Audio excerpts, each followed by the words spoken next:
అంటే పర్సనల్‌గా మీరు అర్జున్ గారిని ఎంత అభిమానిస్తారో, ప్రేమిస్తారో అర్థమవుతున్నాయి మీ మాటల్లో.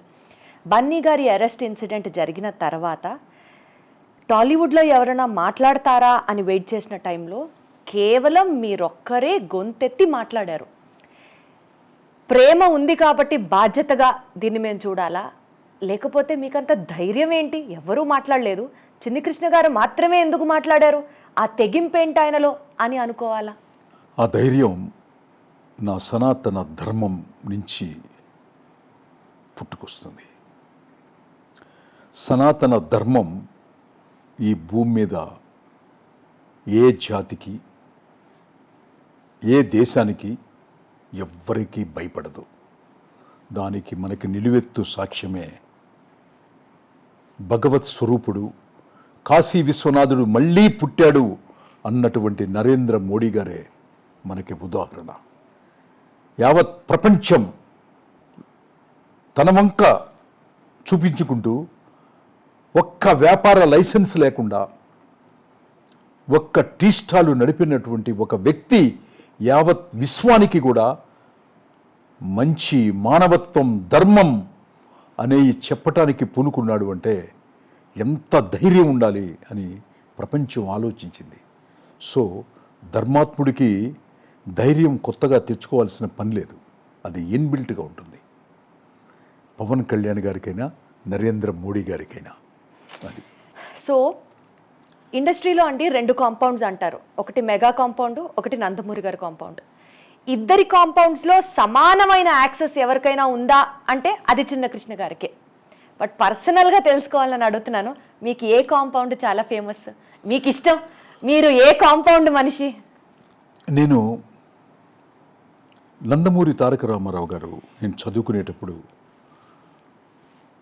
నా పుస్తకాల మీద అట్టల్లో కానీ సర్దార్ పాపారాయుడు, కొండవీటి సింహం, జస్టిస్ చౌదరి, బొబ్బులి పులి, ఇవన్నీ కూడా మా ఇంట్లో నా రూమ్లో అన్నీ కూడా అన్నం పెట్టి అతికించుకునేవాడిని చిన్నప్పుడు. సో నేను ఆయన అభిమానిని. సో ఎందుకో తెలీదు, ఆయన్ని అభిమానించిన నాకు నా భగవంతుడు నా మొట్టమొదటి సినిమా తెలుగులో నరసింహనాయుడుగా నాకు అవకాశం కల్పించినటువంటి నా బాలయ్య బాబుని, నన్ను కథ చెప్పగానే లోపలికి వెళ్ళి ఒక పెద్ద పళ్ళెంలో స్వీట్ తీసుకొచ్చి, షాల్వా తీసుకొచ్చి నాకు ఇచ్చి, గోపాల్, పరచూరి బ్రదర్స్ని అందరినీ దగ్గర పెట్టుకొని,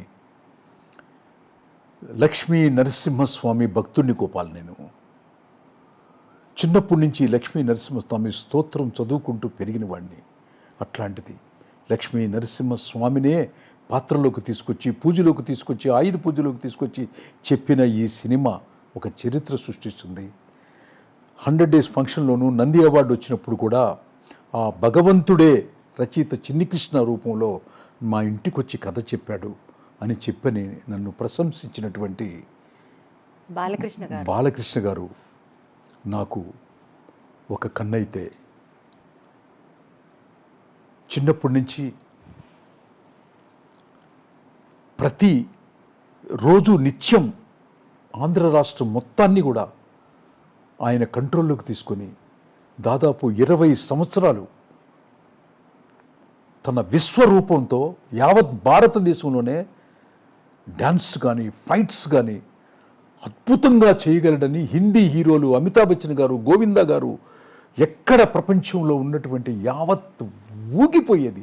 తమిళనాడు కానీ, కేరళ కానీ, కర్ణాటక కానీ కొన్ని కోట్ల రూపాయల రేంజ్కి తెలుగు చలనచిత్ర పరిశ్రమని తీసుకెళ్ళినటువంటి మెగాస్టార్ చిరంజీవి గారు, ఆయనతో నేను ఇందిరా సినిమా చేస్తున్నప్పుడు, నేను కథ చెప్పినప్పుడు ఈయన బట్టలు పెట్టి స్వీట్స్ ఇస్తే, అన్నయ్య వాళ్ళ ఇంట్లో కథ చెప్పగానే ఇమ్మీడియట్గా నన్ను దగ్గరికి తీసుకొని నా నుదుటి మీద ముద్దు పెట్టి, దత్తుగారు, గోపాల్, ఈ కథ నిర్మాతలకి డిస్ట్రిబ్యూటర్లకే కాదు గోపాల్, సైకిల్ స్టాండ్ వాడికి కూడా లాభించేటటువంటి కథ చెప్పించారు అని సినిమా రిలీజ్ కాకుండా మొట్టమొదట అప్రిషియేట్ చేసినటువంటి ఇంకొక కన్ను ఇండస్ట్రీకే 2 కళ్ళు అయిన వాళ్ళు నాకు 2 కళ్ళే కాదు, నాకు మొత్తం ఈ జన్మకి వాళ్ళిద్దరికీ కూడా నేను రుణపడి ఉంటాను.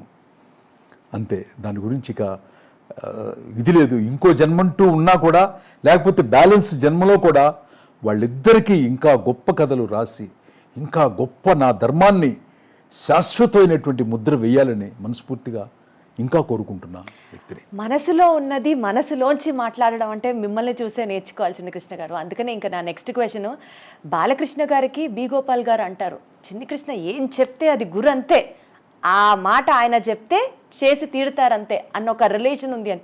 ఇంకా నెక్స్ట్ క్వశ్చన్ అది ఎలా అడగాలో అన్న కూడా నేనే విరమించేసుకుంటున్నాను. బికాజ్ మీ ఇద్దరికి ఉన్న ఆ రిలేషను, మిమ్మల్ని ప్రేమించే ప్రతి ఒక్కరికి మీతో ఉన్న ఆ రిలేషన్ ఎంత స్ట్రాంగ్గా ఉంటుందో అర్థమవుతుంది. అంతేగా, మీరు అభిమానించే వ్యక్తులు మిమ్మల్ని ప్రేమిస్తారు, మీరు ఏం చెప్పినా సరే గుండెల్లో పెట్టుకొని చూసుకుంటారు. నైస్.